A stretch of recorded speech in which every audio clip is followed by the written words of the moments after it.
আজকে আমি প্রথম কলেজে আসলাম। নতুন ভর্তি হয়েছি কলেজে, আর এসেই একটা মেয়ের সাথে ধাক্কা খেলাম। আসলে আমি ইচ্ছে করে ধাক্কা খাইনি, ওই মেয়ে আমার উপরে পড়ে যায়। আমি দাঁড়াতেই আমার গালে অনেকগুলো চড় থাপ্পড় মারতে শুরু করলো।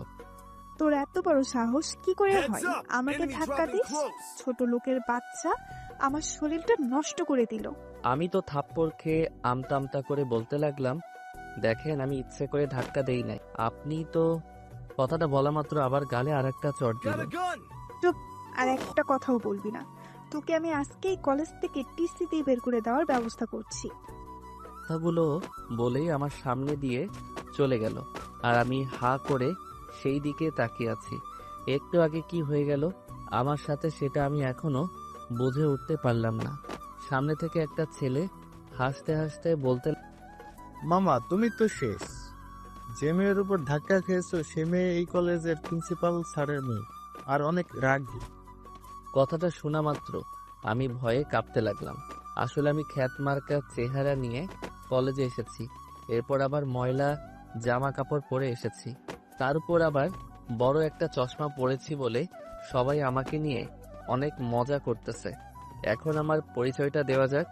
আমি জাহিদ চৌধুরী। অন্য সবার মতো আমারও একটা ভালো পরিচয় আছে, কিন্তু সেটা এখন ধীরে ধীরে জানতে পারবেন।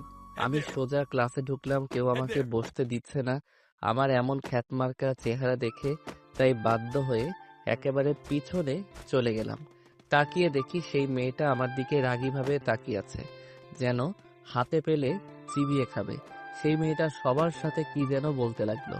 একটু পর সবাই আমার দিকে কাগজের টুকরো ছিঁড়ে ছিঁড়ে ফেলতে লাগলো আর হাসতে লাগলো। আমি টেবিলের নিচে মুখ গুজে বসে আছি। একটু পর ক্লাসে স্যার আসলো, তাই সবাই চুপ হয়ে গেল। স্যার প্রথম দিন হওয়াতে সবার নাম জিজ্ঞেস করলো, আর একে একে সবার নাম আর পরিচয় দিতে বলল। এরপর ওই মেয়ের নাম বলাতে আমি শুনতে পারলাম তার নাম হৃদিতা। এরপর সবার শেষে আমার পালা আসলো।